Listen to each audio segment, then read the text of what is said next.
This episode is brought to you by Progressive Insurance.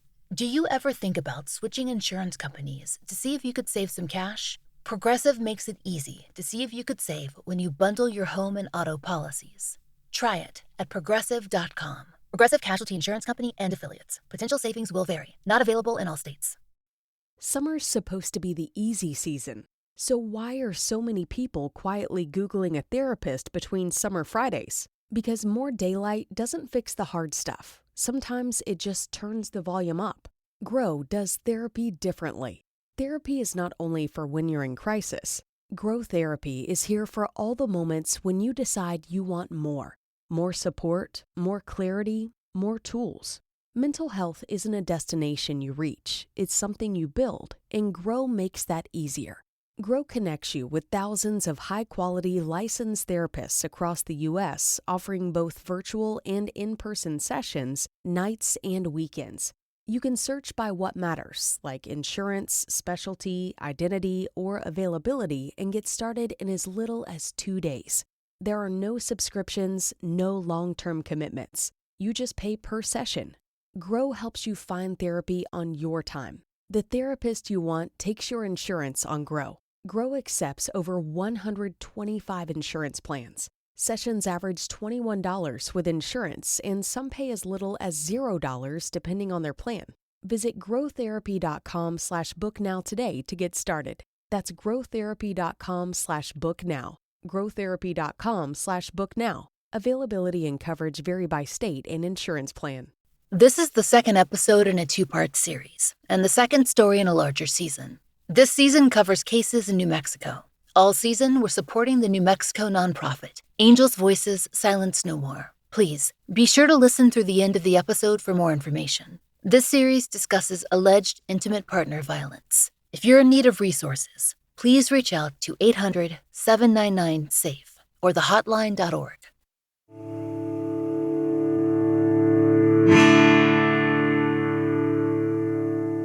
This is The Fall Line.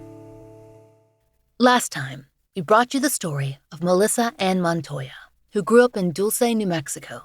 It's a town in the north-central part of the state, located on the reservation of the Jicarilla Apache Nation. According to the 10 Tribes Partnership, the Jicarilla Apache Nation Reservation, quote, ranges from high desert at the south boundary to mountainous areas reaching over 11,400 feet in elevation in the north. That northern boundary meets Colorado, and in the last few years before she disappeared, Melissa Montoya was living there, 30 minutes over the state line, and farther from friends and family than she ever had been. According to her cousin, Melissa Gomez, and family friend Darlene Gomez, who also shared an aunt with Melissa, Melissa was resourceful and kind. They described her to us as tough, someone who handled ranch work easily, and was self-sufficient and strong-willed. She'd grown up in a family of 7 children, and was outgoing and resourceful. Darlene said Melissa was the kind of person you could, quote, always count on to help you, and to stand up for what was right. And it's no surprise that she looked up to Melissa when she was growing up. Melissa was an adult when her cousin Melody was born, but they'd become friendly when Melody was 19 or 20, and Melissa was in her early 40s. By that time, Darlene was away at law school in Albuquerque. She wasn't there to witness the events surrounding Melissa's disappearance. When Melissa moved to that home, just over the Colorado border, she'd gone with her boyfriend, and Melody described that situation as isolated and isolating. She told us her family was concerned for Melissa, and that she personally witnessed controlling behavior on the part of Melissa's partner. Numerous news outlets have reported that Melissa was in an abusive relationship in the time preceding her disappearance, and that she'd left that relationship in the spring of 2001. Per NBC, the Jicarilla Apache Nation Police Department, quote, was aware of the issues between Melissa and her boyfriend. Melody told us that in March of 2001, Melissa was back in Dulce and feeling hopeful about the future. On St. Patrick's Day, she attended an event at the Apache House of Liquor, a local bar, where she was seen by numerous witnesses, including Melody herself.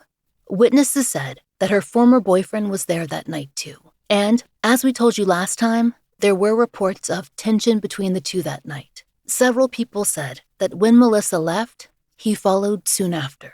That was the last time that anyone saw Melissa Montoya. But her family didn't know that she was missing. not right away. Remember, this was 2001. People were not in constant contact, and Melissa had been back and forth between Colorado and New Mexico. But when one of her aunts didn't see her in Dulce for a month or two, she'd always stop and visit when she came into town to pick up her per capita check. She sent out an alarm to the rest of the family. And when they searched and couldn't find her, they called local authorities. That, Melody told us, is when some of the difficulties began. There was difficulties initially because she was a member of the Jicarilla Apache Nation, and those types of crimes fall under the FBI. The New Mexico State Police would investigate the local jurisdiction outside of the reservation. However, she resided in Archuleta County, which was in Colorado.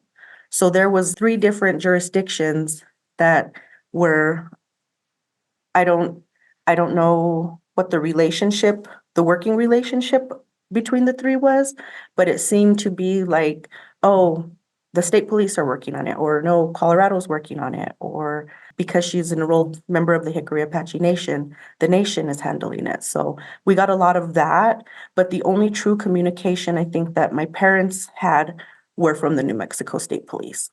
Darlene was in law school when Melissa disappeared, and as we told you last episode, her mother called to give her the news.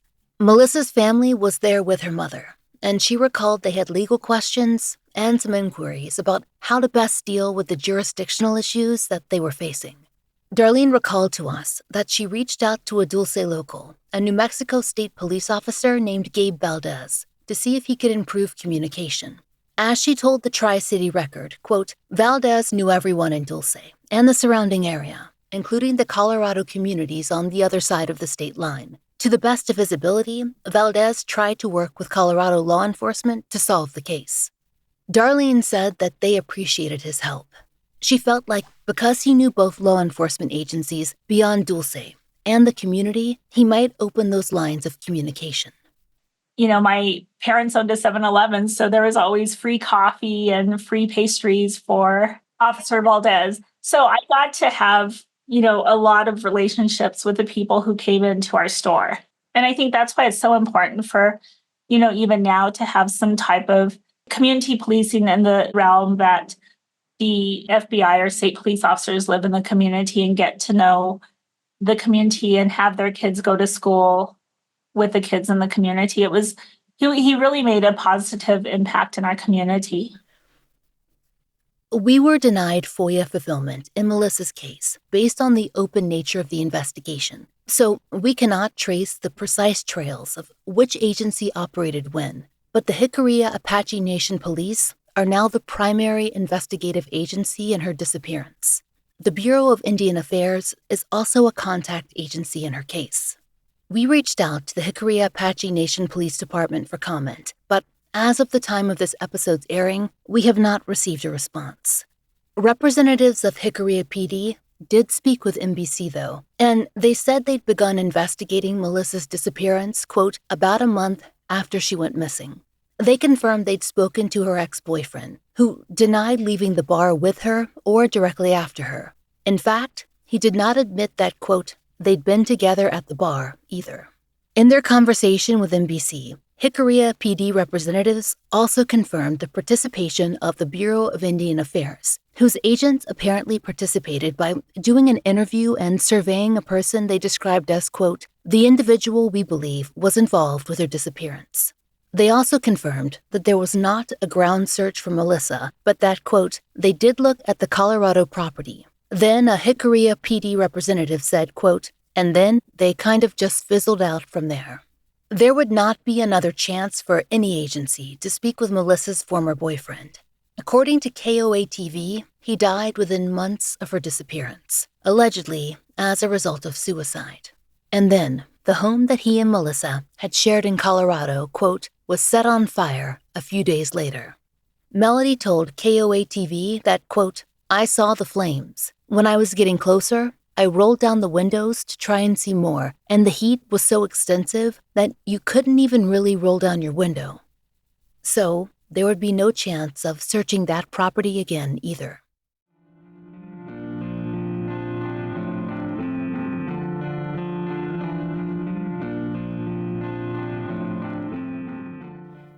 After the fire, there were no clear leads to follow in Melissa's case, and there was very little that her loved ones could do to get her in front of a national audience. Social media, which has helped to highlight missing people who don't make the mainstream news, it was still years away, and the NamUs database had not yet been established. It wouldn't be up and running in a publicly usable form for another 7 years. And when it finally was, there were still more hurdles for Darlene and for Melissa's family. By that point, Darlene was practicing law and had begun advocating for families in New Mexico. She realized the potential power of NamUs, both as a tool for law enforcement and as a database that the public could use to assist with cases. But there was an immediate issue with Melissa's entry. When her page was established in 2010, there was no photo of Melissa included. We've talked before about how important forensic art, good forensic art, can be for an unidentified person because it helps connect their case to potential matches for missing people. It's just as vital, even more vital, that missing people's profiles have clear photographs available. In Melissa's case, her family feared that she'd been killed, but they could not be certain. And if she was a match for a Jane Doe out there, a photo that was a match for a forensic reconstruction could trigger a process that could lead to DNA comparison. We have to remember, just because a John or Jane Doe is listed in the system or on a law enforcement website or has a mention of DNA available in their profile, it doesn't necessarily mean that the DNA has actually been extracted or entered into CODIS or a database that allows for genealogical research. The late Todd Matthews, who founded the Doe Network and helped to get NamUs up and running, explained that on this very podcast.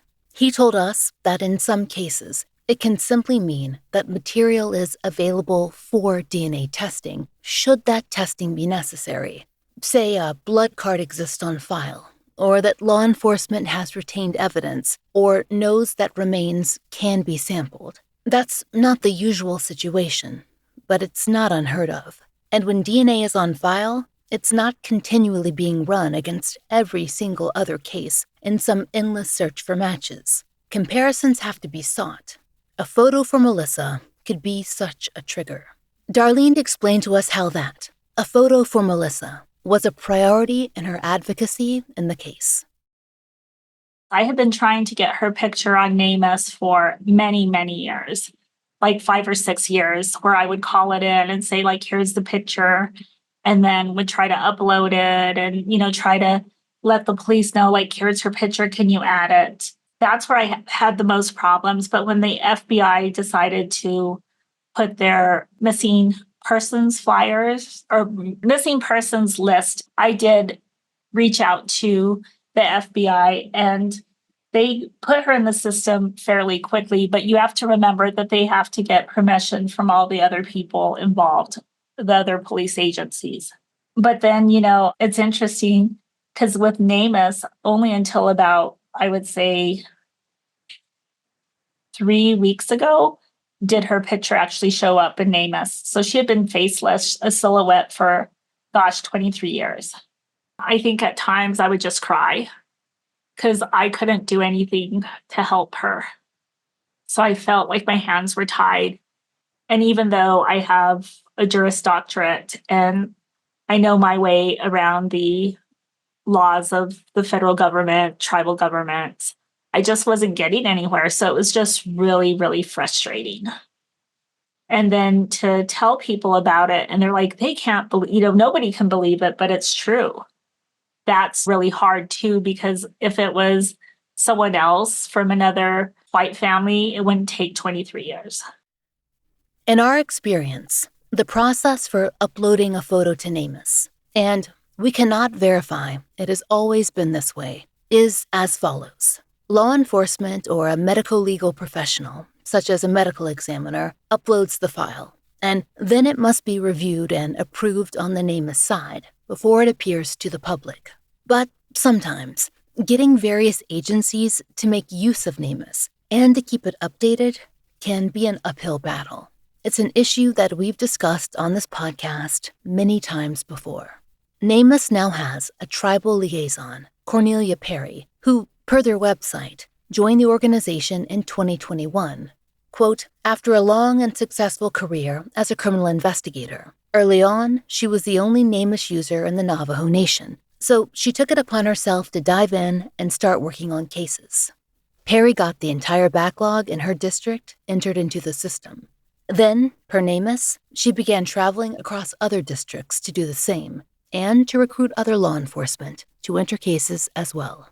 NamUs explains that, quote, as NamUs tribal liaison, her role includes traveling to tribal agencies and working with them to register NamUs. This brings the program's free resources to investigate missing and unidentified persons cases to U.S. tribes and sovereign nations. Since she began her work, there's been, quote, a 20% increase in tribal case entries. That is a major step forward for cases that have been historically underreported in the system. Regarding NamUs, there's also a separate, quote, Support for Missing and Murdered Indigenous Person Cases initiative, which involves large-scale support for everything from, quote, free database technology, forensic services, and investigative support to expansion in categories of cases listed on NamUs and monthly data updates on MMIP cases that are publicly accessible. But agencies still have to provide some material, like Melissa's photo, or it simply won't appear. Darlene's glad that Melissa's photo is there now, but she believes that it should have been up a long time ago. As best as we've been able to tell, her photo was only uploaded this year. It was also recently added to the FBI page on her case.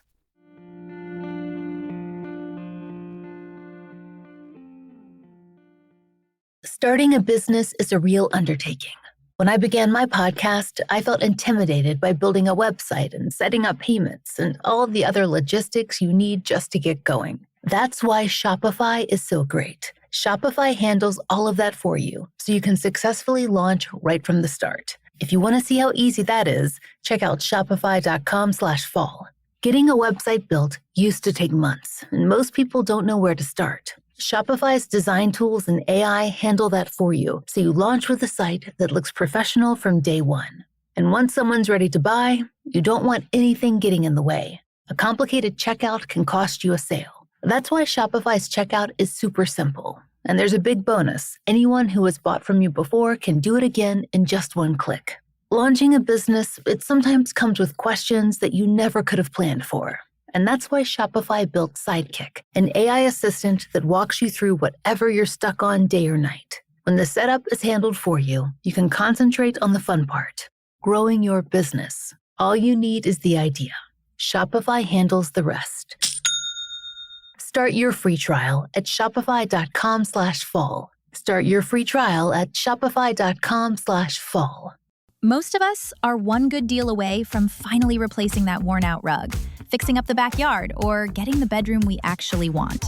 Good news, that deal's almost here. Wayfair's Black Friday and July sale. Get up to 80% off area rugs and up to 60% off outdoor and bedroom furniture. Shop Wayfair's huge selection of styles and find the piece to fit your style, budget, and space. Plus, free shipping. Black Friday in July ends July 27th. Shop today at wayfair.com. Wayfair, every style, every home.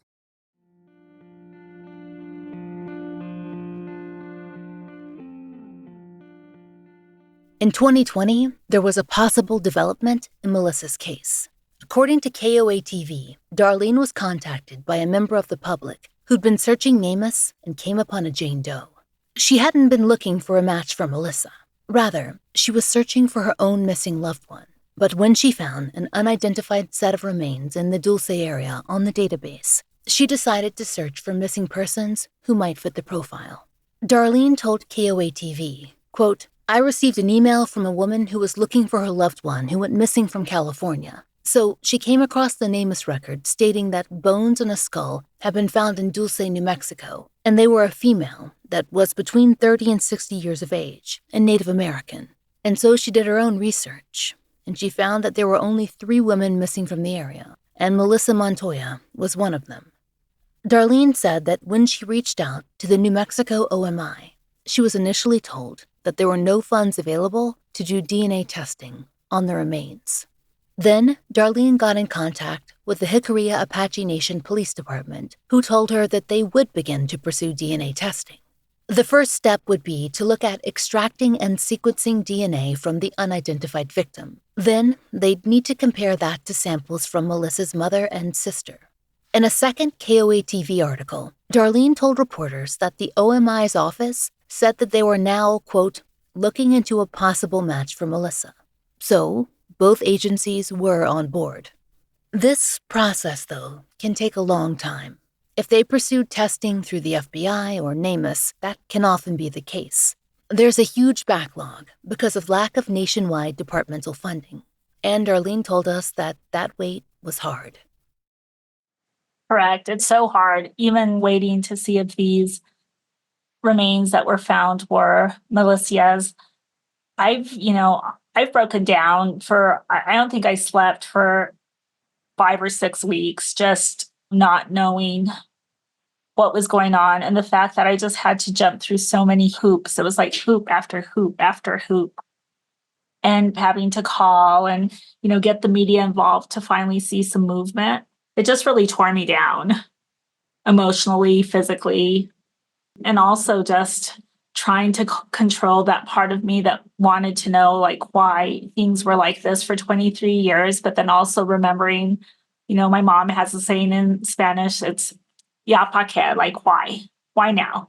What is it going to change it?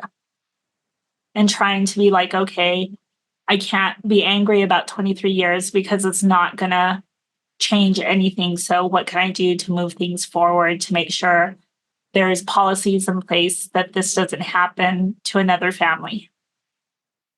Just before we conducted our formal interview, Darlene told us that she'd gotten unofficial word that the results were coming soon, but that the unidentified victim was unlikely to be Melissa. And on July 31st, 2024, NBC reported that official news Darlene had been waiting for. The remains found near Dulce had been ruled out as being those of Melissa Montoya via STR testing. The individual had been identified as a male, though his identity is still unknown. Regarding that discrepancy, NBC notes, per officials, that the victim's remains were, quote, tested in 2020, and those original results had come back as female. They explained that the 2024 results showed the decedent was male. Based on what Darlene understood, in her discussion with law enforcement, the original test referred to in the NBC article was likely a skeletal analysis performed by a scientist and not a DNA test. The 2024 DNA test would have shown XX or XY markers, thus giving them the result of male or female. They said initially when they did some kind of test through the anthropologist that that's where they got the Native American female between 30 to 60. And they said now that they were actually able to use some DNA to test it against the remains. And we're told that there was a male chromosome, so it automatically excluded Melissa. Darlene had been hopeful that she'd finally found answers for Melissa's family and for everyone else in the community who'd been waiting. Darlene told us that her own mother had asked about Melissa until the day she passed away. Darlene had not been able to give her an answer. This time, she felt like she'd been so close. More than ever, Darlene feels driven to push for change at all levels. The power to get phone calls returned, the ability to coordinate resources, to connect departments and forensic testing more effectively, and to most effectively advocate for the missing, the murdered, the unidentified, and their families. She's someone who works within the system as a lawyer, but she sees the gaps in it, up close, every day. You are in such a unique position. You are seeing it and coming at it from different angles. On one hand, you are a family member, a friend, reaching out, waiting for someone to help you. And on the other hand, you have some power in directing the future of policy.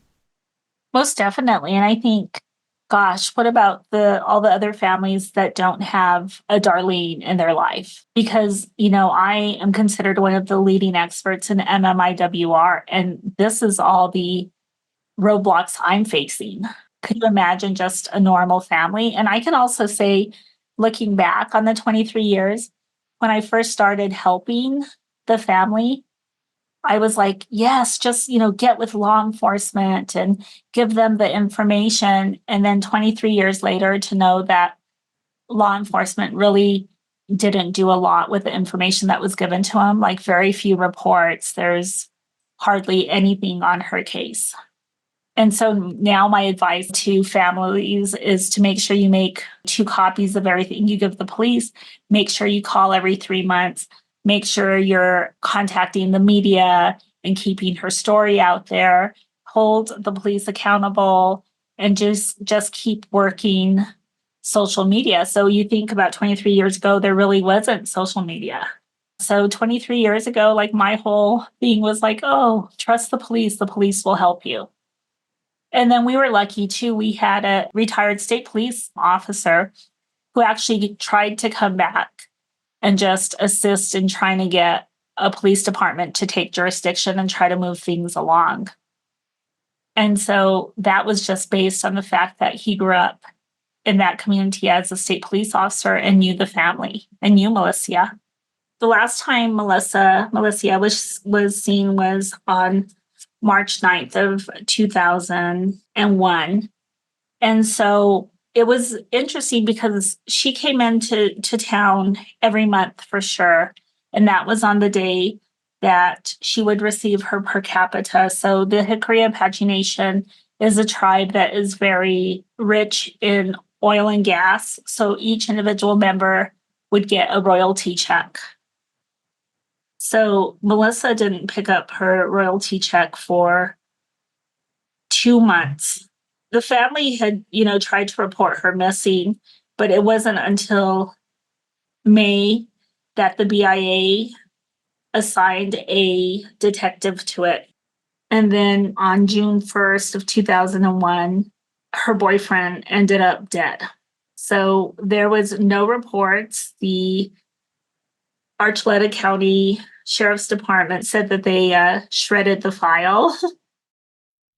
Darlene thinks that a DNA sample on file for Melissa's case was put into the databases around 2014. She told us that, overall, she's still concerned that there were so few things done between 2001 and that time.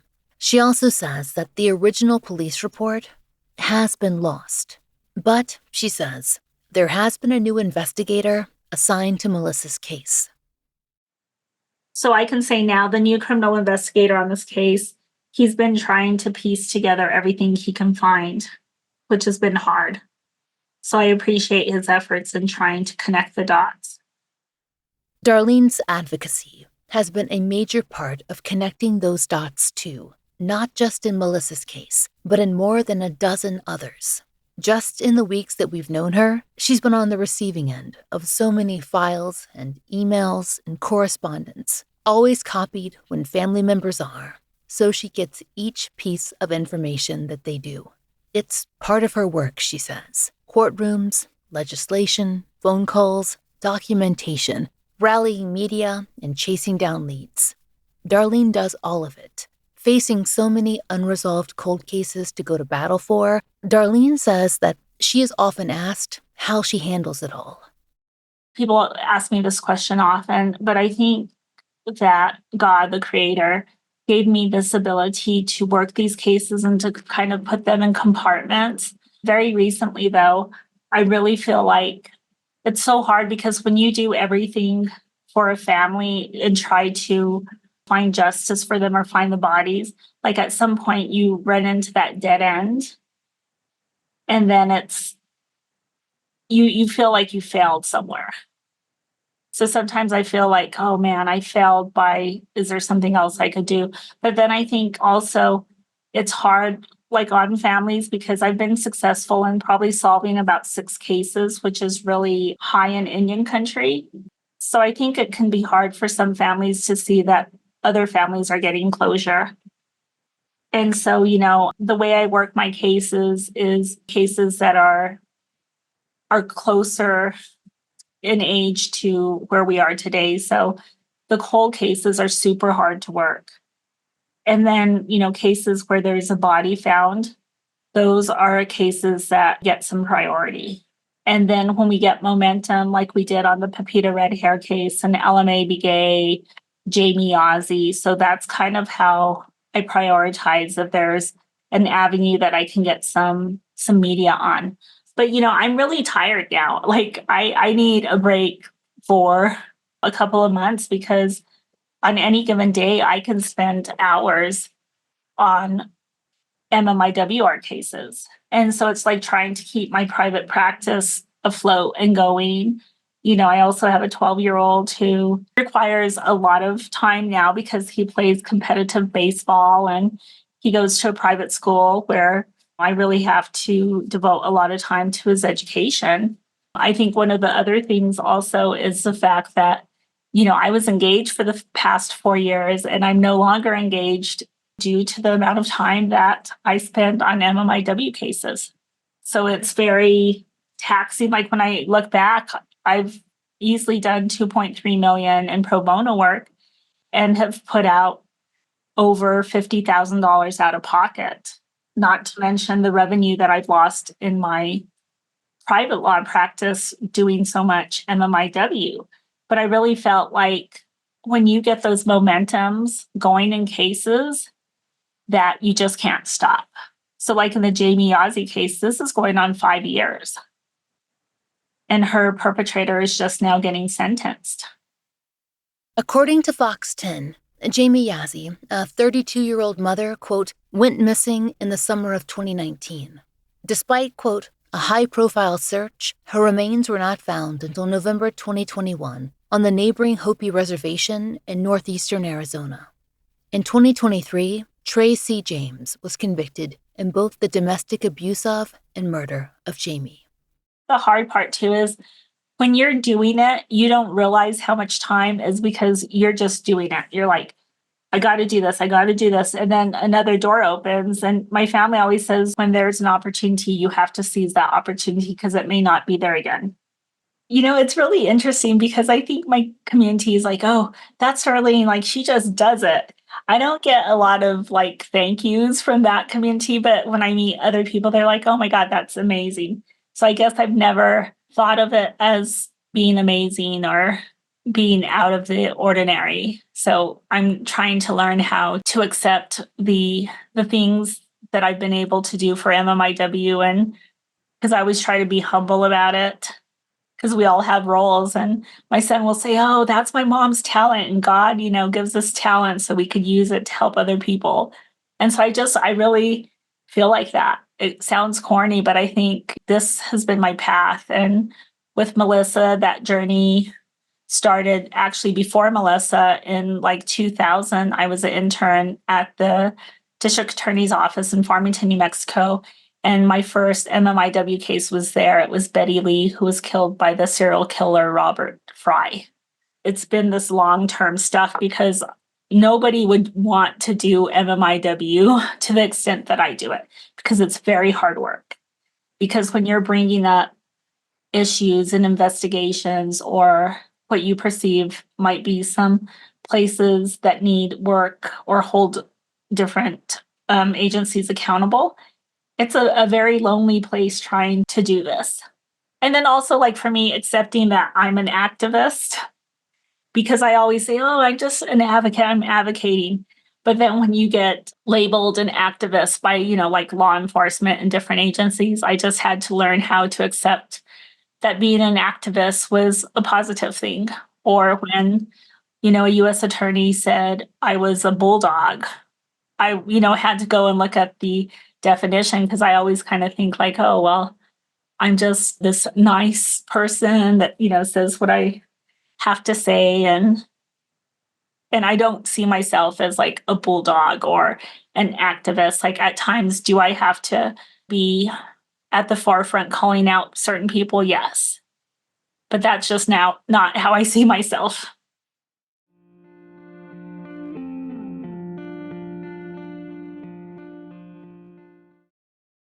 Monday.com AI agents took over my work, and I absolutely love it. Chasing deadlines, writing status reports, updating stakeholders. Agents handle the daily grind now. I stay in the loop only when it matters. Create your own AI agent in minutes on Monday.com. A burst pipe. A dead water heater. The AC calling it quits. Who do you call? HomeServe is an easy way to handle unexpected home repairs with plans covering stuff basic homeowners insurance usually won't. Instead of scrambling for a contractor, you make one call to get the repair process started. Join the millions of customers who trust HomeServe right now. Go to homeserve.com/podcast for 50% less your first year. That's homeserve.com/podcast. Savings compared to renewal price void in Florida.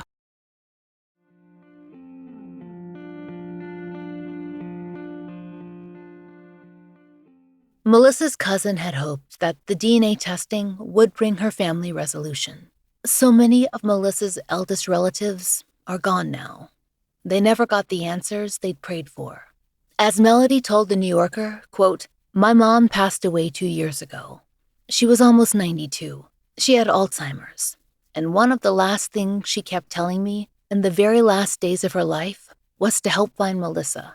That is one of the last memories that stayed in her brain." Now, Melody and the younger generations are the ones waiting. Melody also told us that she feels driven to speak up and out about Melissa and her case. In life, they didn't have much time together. She's connected to that past, but also the needs of today, to make sure Melissa's case doesn't fall by the wayside, to make sure she's remembered and that she is found. I just always admired her in life because she was so beautiful and so friendly. And I think people kind of thought I have a similar personality to her. I get along well with people. And so her and I kind of gravitated to each other, even if we had such a big age difference. And we didn't spend a whole lot of time together, but the time that we did, we had like such a great time, you know? And so I always remembered thinking, like, that can happen to anyone. What happened to her can happen to anyone. And I don't understand why more effort isn't being put in, or why aren't people making a big deal about this? Because it can happen to me, it can happen to my sisters, to my friends, it can happen to anybody, you know? And so it always just kind of bothered me that there wasn't more effort, I guess. It's so sad because if you travel in the rural communities, the reservation areas, there's nothing, there's no resources. And I just feel like if people paid attention to us, if we mattered, a lot of our families wouldn't be missing, murdered, you know? Like, we matter too, we count. Now as an adult, I just feel that it's my responsibility to talk about it more and bring awareness and just say her name so that people remember that she was, you know, a wonderful human being. And hopefully she's not ever forgotten. I'm just kind of unsure why there's such like a stigma attached to when women of color go missing. I don't understand why there's no importance placed on us. It makes me sick to think of the fact that lifestyle behaviors are attributed to people of color that go missing. You know, it's so sad, and it hurts me every time that I watch the news and I see someone make national news that just went missing yesterday, you know, and it's all over the news. But people won't even say the name of our missing loved ones who have been missing for years. We're made to feel like we don't matter, and that's not right.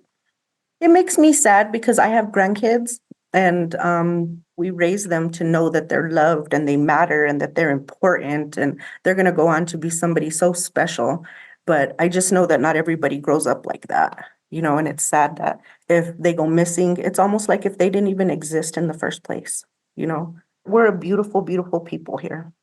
It feels like somebody punched you in the stomach, because it's like if there was just a fourth of that energy put forth when our sisters and brothers go missing, maybe they would have been found, or there would be some kind of justice or just answers. You know, a lot of times maybe justice doesn't happen, but at least if the family has answers, or if you can bring your loved one home, that's in any capacity, whether physically or to do a proper burial and give them the prayers to cross over, That matters hugely, especially in the communities that are so culturally respective, like our communities.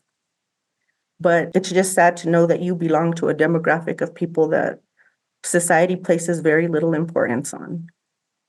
And we are wonderful, wonderful people. We are educated, we are smart, we are loving, we have so much to offer this world. But at birth, because you're maybe a different color or your last name is a different last name, the cards are just stacked against you immediately, you know? And so I'm very proud to be related to Darlene, who has overcome so many of those boundaries. Darlene does a lot of advocating for the MMIW. And so I just think I can be vocal too. She does so much. The least I can do is talk about the things that I know. Because as Hispanic and Native American women, we are breaking boundaries every day. I hope that all of the pioneering that has been done by the last few generations, I hope that the younger kids feel safe and protected and valued and want to be vocal and fight for their rights as minority people, because we just want to be treated fairly. We want to have resources. We want to live in safety and just like our counterparts, we deserve it. We're American citizens. We deserve equal protections and equal opportunities and all of those things. But I just want people to know that her family loves her. We've never stopped. We want to find out what happened to her. We want to make sure that she has everything that she deserves. She was such a wonderful person. At the time of Melissa Montoya's disappearance, she was 42 years old. At that time, Melissa was reported to be 5'7" and between 155 and 165 pounds. Melissa was last seen wearing brown boots and blue jeans. If you have any information regarding the disappearance of Melissa Ann Montoya, please contact the Jicarilla Apache Nation Police Department at 575-759-3222 or the Bureau of Indian Affairs Jicarilla Agency at 575-759-3951. Next time on The Fall Line, the disappearance of Calvin Willie Martinez, whose family last heard from him when he called them from a truck stop in Albuquerque in 2019. If you know of a case that should be covered on The Fall Line, there's a link to our case submission form in the show notes. Thank you for listening. This season, we're supporting Angels Voices Silence No More, a New Mexico-based nonprofit founded by our friend Eric Carter Londine, the brother of Jacob Londine. According to their mission statement, AVS&M's goal is to, quote, empower families by providing them with the necessary resources and referrals to advocate for their missing or murdered loved ones. We believe in taking a comprehensive approach to support, encompassing a wide range of services including billboards, DNA testing, private investigation, funeral expenses, therapy, and much more. Our goal is to ensure that no family faces these challenges alone. Fall Line listeners can join us in donating to that mission. If you can't donate right now, that's okay. Sharing their charitable initiatives would be a huge help. Find all the relevant links in our show notes. The Fall Line is an independent podcast, and we appreciate listener support. It allows us to do research, obtain FOIA, pay our content advisors, and support and donate to the causes we care about. If you try out the products we advertise, please use our sponsor codes. It really helps. And please take a moment to rate and review our show in your podcast app of choice. My book, Lay Them to Rest, which covers years of my life working on a Jane Doe case and the world of forensic scientists who resolve unidentified person cases, is out everywhere as hardcover, ebook, and audiobook, read by me. You can order it anywhere you get books and through your local library. Find out more through the link in our show notes. And if you'd like to support the show and the stories we cover, join us on Apple Premium or Patreon. 100% of our Patreon and Apple Premium earnings are supporting our Family Therapy Fund and actively paying for therapy for families who've appeared on the show. On Patreon, you can get early release, ad-free versions of our regular episodes for $5 a month. If you prefer Apple Premium, you can subscribe there as well. On Patreon, we also post occasional giveaways, updates, and blogs. All patrons can enjoy, starting at just $1. The Fall Line is written, hosted, and researched by Laura Norton. Interviews by Brooke Hargrove, produced, engineered, and scored by Maura Curry. Content advisement by Brandy C. Williams and Vic Kennedy. And, as always, our most special thanks to Liz Lipka.